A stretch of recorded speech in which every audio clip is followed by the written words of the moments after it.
Hello and welcome to Evolve Business with Boatima. My name, of course, is Boatima Boating. I'm a lawyer and I'm passionate about seeing businesses grow and thrive in Ghana. Tonight, we are doing something different. We are going to be discussing a recent Supreme Court case.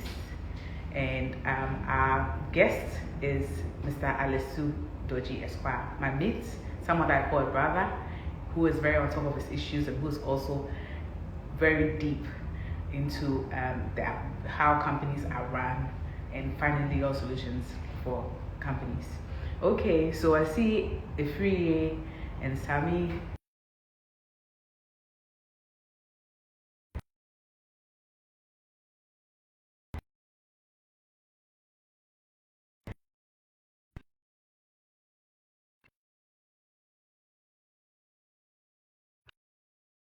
Sorry about that.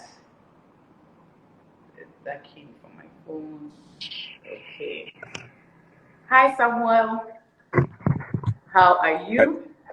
Well, not bad, not bad. How are you? I'm great, thanks. Thanks Right. again for joining us business with Boatima Boating.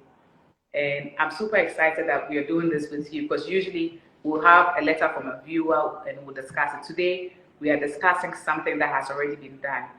What is most exciting about tonight's episode is that we are looking from the past, that everything that we've been saying, actually happened, and a lot of the time ends up in court too. So tell us about this case, Dalex Finance and Amanor Ors. So a warm evening to our listeners and our viewers, I guess. And let me thank you for inviting me as well. I think the pleasure is mine. Um, so this particular case is actually, it makes interesting reading, and I would like to thank you for recommending this case to us. For me, it reflects a number of things which I think that in our society we need to pay a bit of attention to in terms of dealings with companies. And before I delve deep into the facts of the case, the first point I would like to make is that the case actually reflects the fact that we need to be careful in dealing with companies, especially because of our context. Our context is slightly different because we tend to be informal. We tend to be a lot more relational based. So in our dealings, we'll rather, like to engage people based on, the informality of our relationship and all. And the truth is that that's how, people get things done. But I think it's important that we take a look at that. And I think the second thing also, which is something that we need to also look out for, is that in dealing with persons in companies, right, especially those who are somewhere in the middle and relatively higher up, the people you typically call the big men and women. It is important that, so they may be big men and women in the organization, but chances are that they may not necessarily be representing the company on the particular issue or transaction that you are dealing with. So in terms of before dealing, with the facts of the case, I think it's important to point out these two observations. Okay, so if I get what you're saying that, a company as we know it is, even though we always say that it's an artificial person, it definitely works through human beings. But there is Right. not anybody associated to the company who can bind the company in any transaction. Is that what you're saying? Absolutely. And I think at this point we could just walk away because I think you've summed up the point excellently for us. But let's still delve into the case and and then take a look at some of the lessons that we can learn from it. So in looking at this case, I think we need to turn our attention first of all, because let's focus on the defendant first. So there are a number of defendants in this case. There's Huawei, of course. Then there's a company known as LGG. Now, this is what happened. LGG claims that it supplied some telecommunication equipment to Huawei. Now, and Huawei is yet to pay for its services. So LGG approaches the plaintiff in this matter, which is Dalex, and says to Dalex, look, I'm LGG. We have supplied the equipment to Huawei. Huawei is yet to pay for those equipment. So guess what? We need urgent cash. These are documents that proves that indeed we have dealt and continue to engage with Huawei. So take a look at these documents. On the faith of these documents, give us some cash. If you have doubt, you can check with Huawei. But we can assure you that this is rock sure. We've done work for Huawei, and Huawei is going to pay. Now, Dalex takes a look at the document and says to itself, sure, no problem. This is the business that we do. So let's just run a few checks here and there and then come back to you on the feedback that we get. Now, and this is where it gets interesting. So Dalex then, having examined the documents and all, then writes this time around to the finance manager of Huawei and says to Huawei's finance manager, look, we received these documents. They include local purchase orders and VAT returns and invoices and all. Can you take a good look at it and tell us if, one, this is authentic, and if on the basis of these documents, we can go ahead and deal with LGG. Now, so, there's the back and forth. Then finally, dealers get the green light that, okay, so you can go ahead with this particular transaction because, it's genuine. I, the finance manager of Huawei, have certified it. Everything is clean, cut, and you have no worries at all. Now, on the faith of these representation, Dalex then advances various sums of monies to LGG. Now, the total amount was totaling over 6 million Ghana cedis. Now, the amount was to be paid within 180 days. And guess what? Time for payment comes. No show from Huawei. Strangely enough, Dalex, being worried, now writes to the managing director of Huawei and says, look, we entered into this transaction because we had received confirmation from your outfit that you were indebted to LGG because of some items that LGG had supplied to you. So what's going on? Give us our money. Huawei comes back to say, one, we don't know of this particular transaction. It's never crossed our desk. So sorry, we can't help you. And it is at this point that, Dalex then decides to take the matter on. So they take the matter to court. The court actually had no problem whatsoever finding that LGG was indebted to Dalex. I think the real question in all of these was, what do we do with respect to Huawei? Because then they had sued Huawei as well. High Court says Huawei is not responsible because guess what? They weren't a party to the transaction. And if they weren't a party to the transaction, no liability arises. There was something I noticed about that the point you just made. Because a lot of the times, the fraudsters or rogues who engage in these kind of fraudulent transactions, a lot of the time, they don't have any money to pay anyway. Yeah. So I'm sure even if they try to take money from this LGG or whoever they wouldn't have found anything.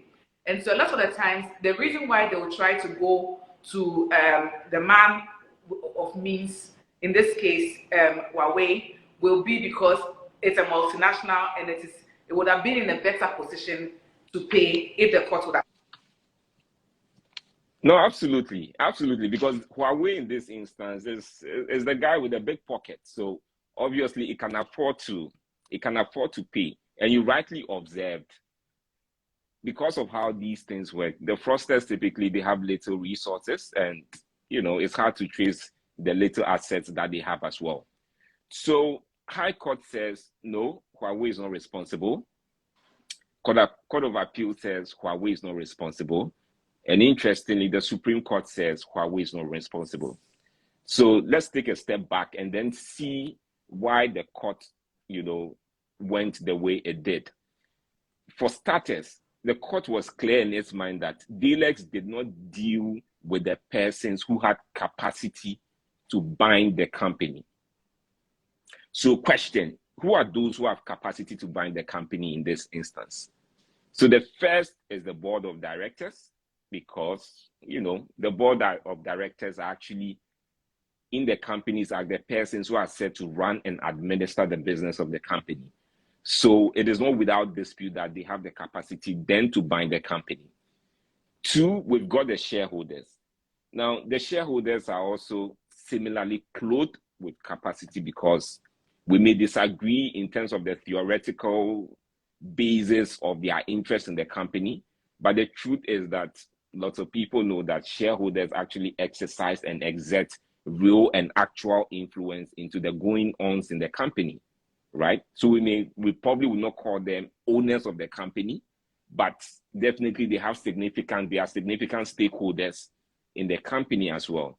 Then we've got the managing director.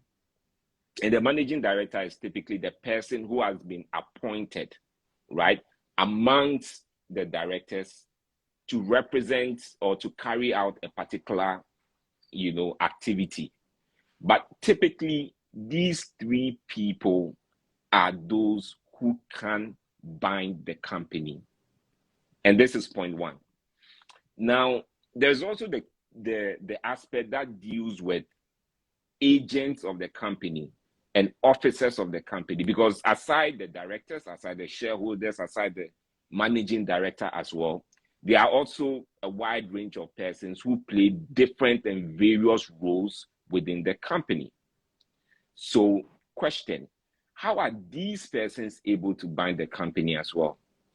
Now, the Companies Act is clear that these persons, as in the agent and officers of the company, must be authorized further by either the board of directors, either the shareholders, or either the managing director.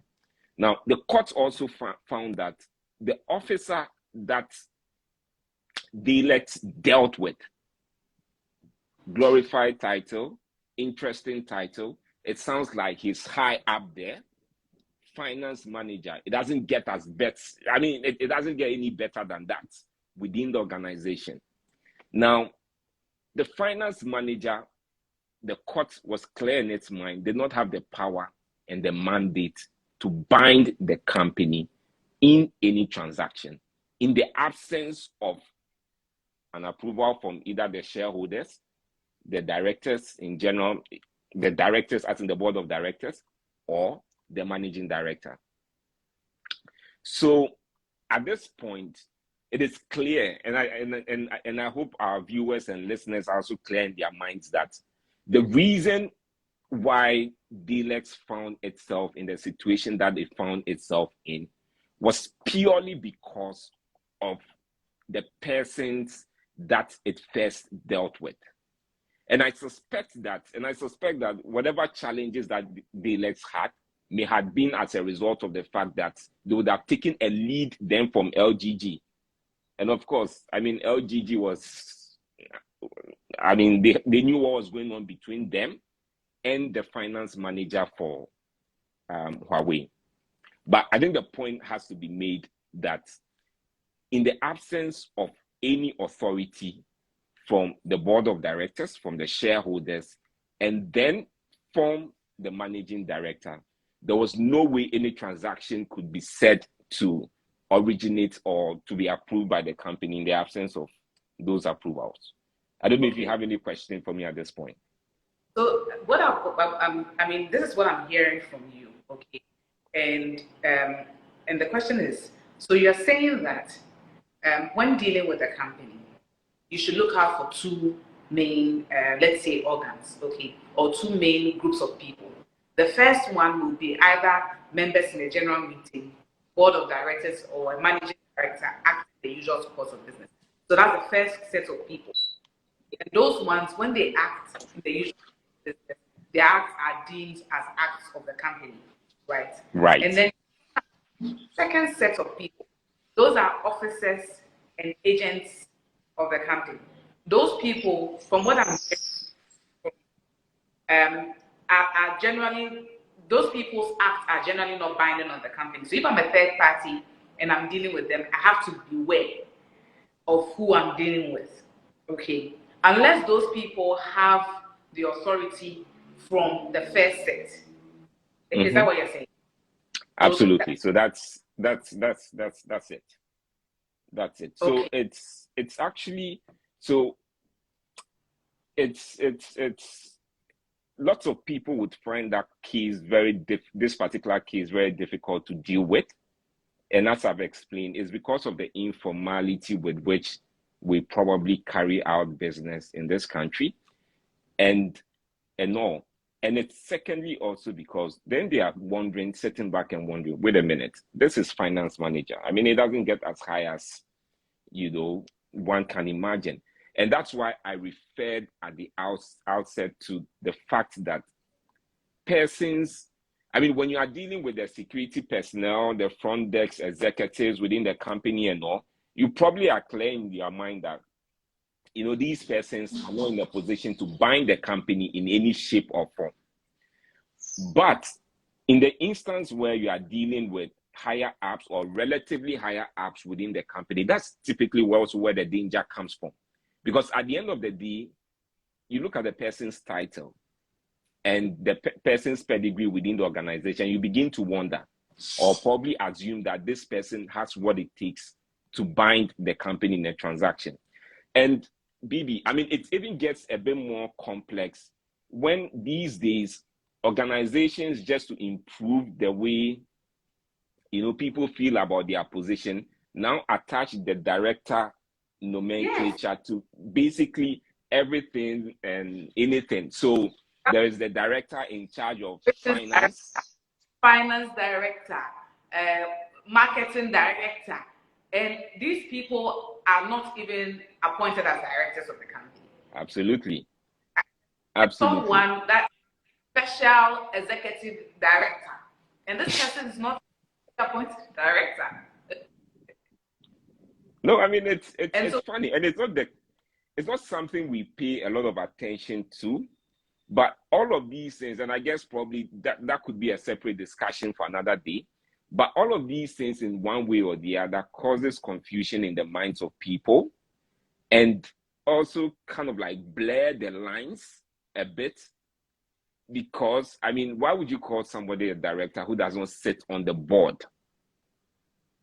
So those nomenclature is something that comes up and typically work satisfaction and all, just so people may feel good about their roles and their professions and all. But it's definitely something that we could discuss for some day. But coming back to this particular case, I think that from the discussions that we've had so far, and we'll soon go into the lessons and some of the key pointers that we can pick from it. But looking at the discussion, I think it is clear that dealing with the wrong person within the organization can have disastrous consequences. Dealing with a company goes beyond walking through the doors of the company. It goes beyond knowing someone, within the company. Okay. And when we are looking at the lessons that we can draw from this case, especially for business persons and persons who intend or regularly deal with, companies and all, we'll probably highlight some of these things. I don't know if now is good time or you have other questions, but if you do, we'll probably take the questions. No, I mean, go ahead when you're done. All right. So the first lesson that I think business persons can pick from this particular case is that... Sam, a second, sorry. I thought you hadn't finished making your points. I missed the last bit of what you're saying. So before you get to the lessons, I'm so sorry. I want to know, I mean, so far we've been talking from the angle of the company, who we look out. What about a person dealing with a company? Is a person dealing with a company, an outsider dealing with a company think that when they are dealing with a company, they think that the company is managing their indoor affairs regularly? Have you got any words on that? Yes. So this is also quite tricky. Now, the rule is that an outsider dealing with a company, okay, is not entitled to It's not required then to go into the company and look into the company's document just to make sure everything is well structured and laid out, right? So that outsider is entitled to assume that everything within the structures of the company is laid out. So if you go to the company's registry, for instance, and A, B, C have been listed as directors in the company, you take it as it is. If you go and you go through the company's document and you find certain representations out there, you take it as it is. So those things are binding unless you yourself know, for one reason or the other, because of your affiliation with the company, or because of your position in the company, or because of some relationship that you have with the company, you are clear in your mind that what you see is not really what the case is. But generally, persons dealing with companies are not entitled or are not required to cross-check informations in publicly available in documents that the company itself has put out. Okay, so before we move on to the lessons, I see that Lavish Gifts and Packages have sent a question. And right. It's kindly clarify if one of two or more shareholders can act to bind the company. So on the point of the shareholders, it's a bit nuanced, because then the company, through its, the shareholders may have an agreement, may then agree that anybody with a certain share percentage, it could be 25, it could be 30, it could be 50, it could be 75, any of the percentages then can agree to bind the company in a transaction.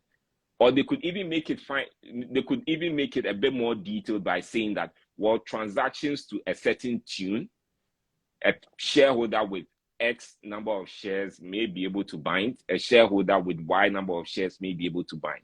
But ultimately, it's up to the parties to then decide.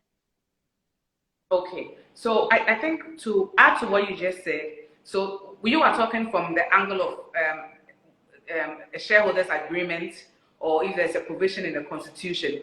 I'm also thinking about what you just said, because if that shareholder has the authority of the members in the general meeting, then clearly the shareholder can act. But if that shareholder does not have the express or implied authorization from the members in the general meeting, then in the absence of a contrary shareholders agreement or provision in the constitution, that single shareholder cannot bind the company. Agreed. Right. So Samuel, I told you that time flies so quick. Let's straight into the lessons before we move on. All right. So I think the first lesson in dealing with companies is that you need to remember that dealing with a company is not like walking into a supermarket and just picking items off the shelf. It's a bit complex, and not everybody you meet within the company or within the supermarket is a shopper. In other words, not everybody you meet within the company has, what it takes to bind the company in a transaction. And also remember this particular discussion within the context of the relatively higher ups within the company who may have very fascinating and interesting titles, and yet may not have what it takes to bind the company. So you need to bear that in mind. I think the second thing also is that in dealing with companies, you need to get approvals from as high up as possible as you can. So typically, a letter to the managing director indicating or seeking confirmation would work. A resolution from the board of directors may well work. A resolution also from the shareholders in general meeting may also work, right? Now, next level, if you are dealing with, these so-called relatively higher ups, just be sure that they have the approvals that they require, either from the board of directors, either from the shareholders, or from the managing director as well. Now, the third lesson and we've kind of like discussed this in a way, is don't fall for titles. And I know titles matter, But remember that the person who Dalex dealt with within the company, for the vast majority of us, will probably think, finance manager, that sounds right. That's just about it. You know, that person is as high up as it gets when it comes to the finances. The transaction that we are looking at relates to the finances of the company. But, you know, it typically doesn't work. So don't fall for the titles. I think what you should look out for at the end of the day is whether the right approvals have been obtained. Okay. Now, the next point also is that be a bit careful when taking the final word from an individual. Because remember that the company is run as a corporate entity with corporate structures, and decision making is typically not based on the whims of just one particular person. So it is important to go back to the original point. Do I have any comfort letter or any resolution from the shareholders, from the board of directors, or from the managing director who would have received instructions from the board of directors? It is important. Approvals and assurances from an individual within the company, or let me just rephrase, from an individual as an individual within the company, is rarely satisfactory. And chances are that may lead you into trouble. Now, the other thing you should also look out for in dealing with companies is check out the corporate, what I call the insignia or the logo or the stamp, because in properly run entities, before you have access to even those stamps, you probably need to go through, like one process or the other. And some other entities would keep those stamps with particular persons within the organization. And interestingly, in the Dalex case, what actually happened was that none of the documents actually bore the official seal of Huawei. On a close look at it, the seal that was there was that of the finance manager and not the entity Huawei. So it is important to bear that in mind. It is important that you look out for the insignia. It is important that you keep an eye on the logo as well, because guess what? Those things are not just for fun. They are actually a representation of, they are a sign that the company as a corporate entity is in on whatever it is that's going on. In this instance, the transaction. So it is important that you take a look at it. And I think the other point worth raising also is that, so we've been kind of like socialized to believe that in dealing with companies, companies are a safer bet compared to individuals. In some respects, it is true. But let's also remember that when you look at the history of companies and all, there's a long history of companies being used as instruments to perpetrate fraud. So get your antennas up. Don't fall for the flashy building. Chances are that it's really just a lease or a rent or something of that sort. And the company may have its logo or sign on the building, but it may really have no really strong relationship with that particular building. So get your antennas up and do your due diligence. And let me return to the very final point. We just got 1 minute more to go. Let me just return to the very final point that I made about dealing with companies not being like walking into a shop. Now, even if you don't simply make payment, you don't walk into the shop and make payment to everybody that you see within the shop. In other words, even if it's the person who is stocking the goods or the items and all, you don't say, oh, I just picked a can of jam, a bottle of jam. So here, you are the one stocking, take the money. You probably look out for the person with the cashier, money counting machine and all. So even though dealing with a company is not like walking into a supermarket and just picking anything and everything that you find. Even within the supermarket, there are still persons who have been assigned with specific mandates and all. And it is your duty to look out for those persons, because you don't do business with a company simply because you've dealt with the security personnel at the gates or the front desk executive or some chaperone who ushered you into, a meeting room. You do business with a company because you've dealt with, number one, the company directors as a whole, and not individual directors. Company directors. Number two, the managing director, who typically derives his or her mandate from the board of directors. And the final point, the shareholders. Man. Samuel, thank you. You're welcome. So this means a lot to me. Thanks for joining us. Viewers, Samuel has just done it. I mean, there's not even much for me to add to it. Just that, still, buyer beware. When you're dealing with companies, conduct your proper due diligence. We can't overstate that. Okay? So, Samuel, thanks once again. Special thanks, as always, goes to our proud sponsor, Chic by Ziba, for always providing our lovely outfits. And to our viewers, thank you so much for staying with us. I've realized that most people who joined us today stayed with us from beginning to end. And those who will watch later, thank you and keep coming. See you next week, and thank you all for joining us for another insightful episode of Evolve Business with Watama. Have a good evening. Have a good evening, everyone.